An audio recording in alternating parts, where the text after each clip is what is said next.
So I'm looking at my grading scale for the Christmas cases, and I'm seeing that most of these are pretty self-explanatory, but it says 10 points for case concludes with a plea to the jury for an unbiased decision. Well, we've been studying that word a lot this year, bias. We know that bias means you're imposing some type of opinion.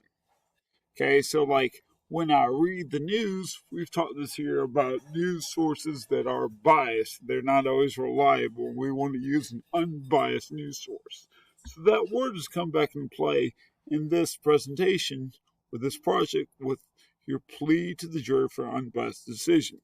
Now, in the past, we've presented these presentations to the class, and the class has kind of voted on which side made the better argument. So that's where that's come from, a plea to the jury for an unbiased decision.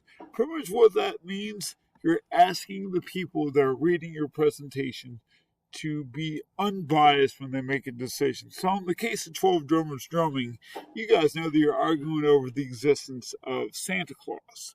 So when you say, hey, jury, please make an unbiased decision, you're asking people to put their emotions and feelings aside and vote based off who did the better job presenting the evidence and the evidence itself. Like, for example, in North Carolina, what college teams do we root for? We root for NC State and Chapel Hill and Wake Forest and Duke because we live in North Carolina. We're biased towards those teams, okay? You don't see anybody in North Carolina saying, go South Dakota State. Nobody does that because we don't live in South Dakota.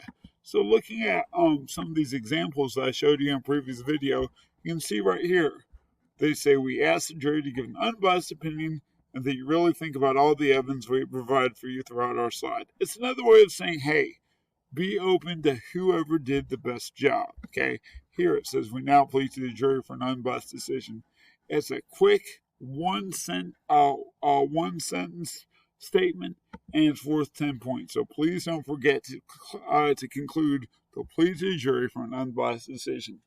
Like an actual court, that's how attorneys, and when they do their closing statements, they ask the jury for an unbiased decision. They're asking the jury to make a decision based on the evidence and not feelings or anything else. If you got any questions about what that means, send me an email, or you can watch this video again, or you can send me an email. But you should totally watch this video again, or send me an email.